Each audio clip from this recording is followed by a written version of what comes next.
Біздің Қазақстанда түрмеде отырған адамдарға 181 мың теңге айына жұмсалады екен. Сонда сол адамға күніне 6 мың теңге жұмсалынады.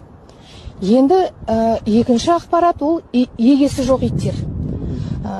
Егесі жоқ иттерді даладан ұстап алып, егесін тапқанша дейін қамайтын бір жері бар ғой, сол жерде қамап 15 күн ұстайды екен.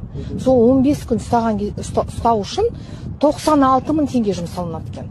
96 мың санаған кезде бір күніне 6,5 мың теңге. Енді біздің балаларымыз алып жатқан, көп балалы отбасындағы балалар алып жатқан қазіргі көмек 13.800 теңге. Күніне бөлген кезде, айына ол, күніне бөлген кезде 460 теңге. Сонда біздің балаларымыз, өсіріп жатқан балаларымыз иттің дәрежесіне, түрмеде отырған адамның дәрежесіне жете алмайды. Себебі алатыны көмегіміз жаңағы айтқанда 460